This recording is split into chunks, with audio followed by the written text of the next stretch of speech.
Everyone, আসসালামু সবাইকে FW ফার্টিন সবাইকে স্বাগতম জানাচ্ছি। আজকে আমি কথা বলবো আপনি কিভাবে ঘরে বসে ইন্ডিয়ান ভিসার স্ট্যাটাস চেক করতে পারেন। আমরা যারা ইন্ডিয়ান ভিসার জন্য অ্যাপ্লাই করেছি অলরেডি 20-25 দিন পর ওরা ডেলিভারি ডেট দিচ্ছে। তো এর আগে আমরা কিভাবে বুঝবো যে আমাদের ইন্ডিয়ান ভিসা হয়েছে কি হয়নি। তো আমরা জাস্ট এখন ক্রোমে ঢুকবো। আপনারা যারা ফোন ইউজ করেন তো তারা চাইলে গুগল বা ক্রোম ইউজ করতে পারেন, কোনো সমস্যা নাই এটা নিয়ে। এখন ডিরেক্ট ইন্ডিয়া ভিসা চেক দিয়ে আমরা সার্চ দিব। এই যে ইন্ডিয়ান ভিসার স্ট্যাটাস ইনকোয়ারি যে ওয়েবসাইটটা থাকবে সেই ওয়েবসাইটের আমি লিঙ্ক দিয়ে দিব, এখানে কোনো সমস্যা নেই।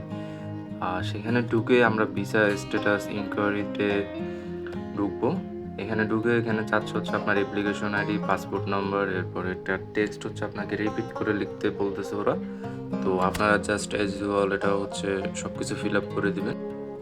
তো আমি আমার ইনফরমেশন দিয়ে আমি এটা ফিল আপ করতেছি। তো নিরাপত্তা সুবিধার্থে আমি ব্লাড করে রাখলাম।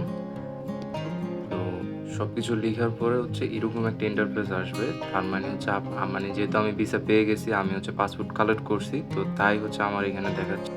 তবে আপনি যখন চেক করবেন আপনার ইন্টারফেসটা আসবে সেম এইরকম একটা ইন্টারফেস আসবে। এটা দেখতে পাচ্ছেন। তো এরকম একটা ইন্টারফেস আসবে। তো আমি 10-15 দিন পর এভাবে চেক করেছিলাম। যদি লেখা থাকে যে আপনার আন্ডার প্রসেসিং, আপনি মেসেজ পাওয়ার পর আপনি ভিসা স্ট্যাটাস চেক করে পাচ্ছেন আন্ডার প্রসেসিং, তার মানে আপনার ব্যাড লাক, আপনার ভিসা হয়নি।